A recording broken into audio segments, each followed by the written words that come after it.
become, more refined I become. In a way, these are the slogans brought me to this in front of you for this award. I am a grassroots worker and street fighter on behalf of the exploited, oppressed and voiceless Dalit, Adivasi and minorities. Bishop Salvatore Lobo, been my bishop there, and he knows quite a bit of what we have been doing. Let me share with you a short journey of my life in the mission of social action in the Society of Jesus. I waited for my long formation to end and to be ordained so that I can be a full-time worker at the service of the people.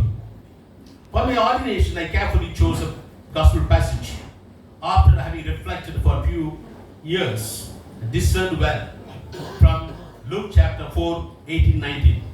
The Spirit of the Lord is upon me, for He has anointed me to bring the good news to the poor and the afflicted.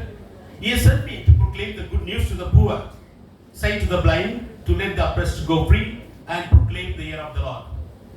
I strongly felt this Nazarene manifesto is also my own.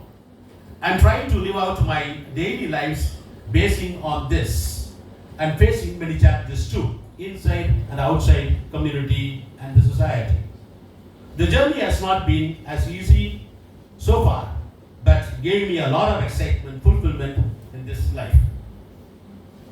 I have been strongly convinced that if Jesus were to live today and in our context, He would have taken a clear option as per this manifesto. Hence, I try to follow Christ closely.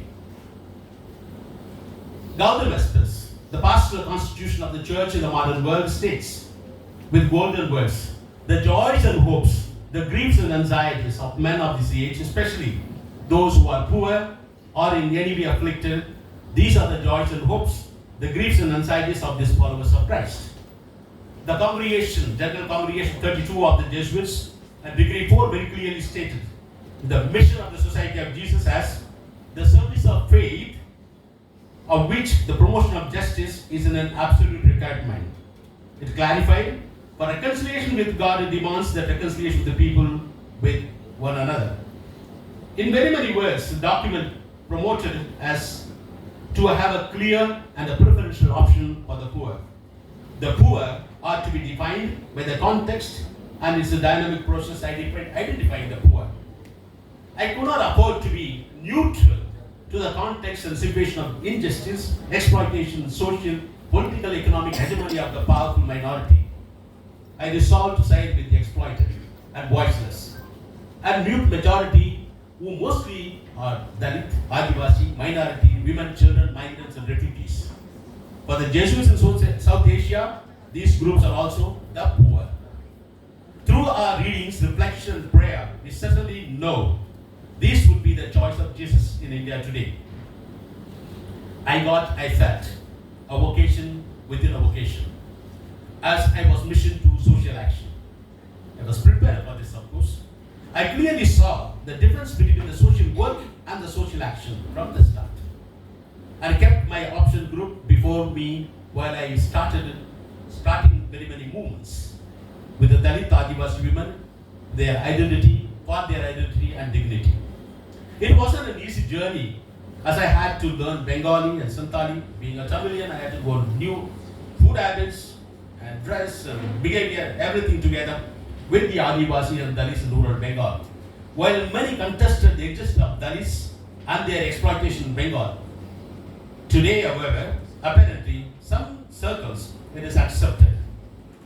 The inhuman treatment is less severe compared to the neighboring states, however.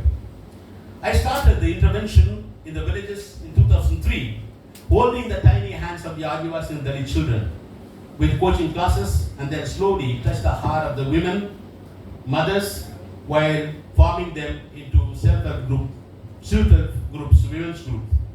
I employed from the very beginning rights-based approach.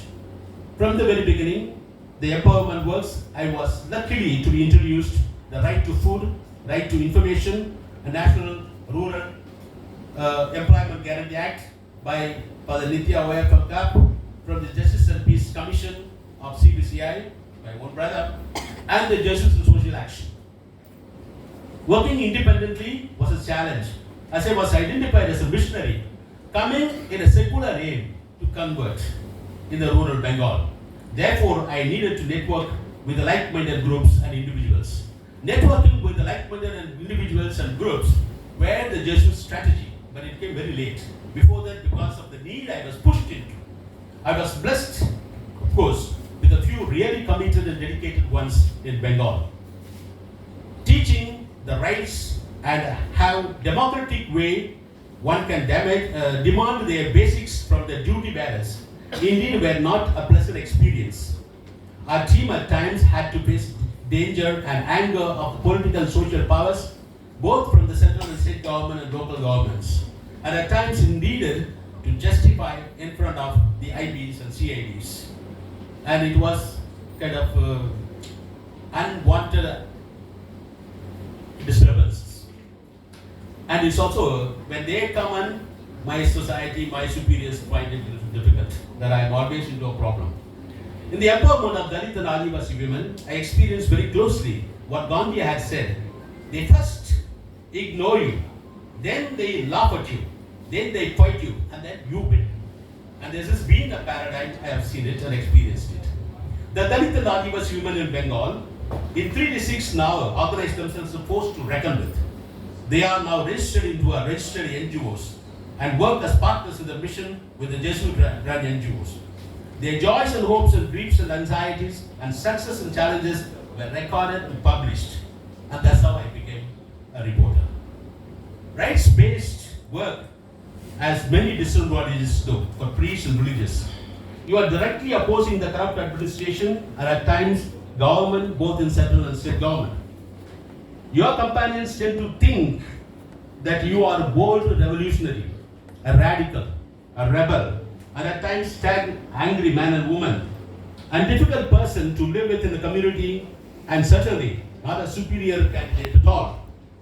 You are branded as disobedient and questioning the question, and fighting the community members and superiors. Sometimes they ask, when did I fight? No, we just talk like that. Because you speak that way. Because you are fighting on the street, you are fighting on the government officials, so we are thinking that you are also fighting with us. I said, never I fought with you. But you have been branded. So these are the misunderstood and stand to lose some opportunities in the congregation, common missions, as you are least prepared, strange being in a community and religious life. I consider this as an occupational hazard and move on with the fact that there is only one chance on earth for all. But of course, the corona has given us all the second chance. And to live and to celebrate. And so why worry? I resolved to go ahead with renewed vigor and commitment. Napoleon Bonaparte said, the world suffers a lot, not from the violence of the bad people, but silence of the good people. I resolved not to be a mute spectator and walk on the path of Saint Swami, who has been my inspiration from my young age. At this juncture, I place on record the Friends in Matters India, UCAN, Indian Currents, for carrying out some of the stories of Adivasi and Dalit and making me a journalist. Thank you guys. On behalf of the Option Group and on their name, I am privileged to accept this award. This award confirms and strengthens me to be rooted in struggles of God's own people, who are Dalits, Adivasis, minorities, women, children, migrants and refugees. Thanks one and all. Thanks again. Jai Jishu and Jai Bhim.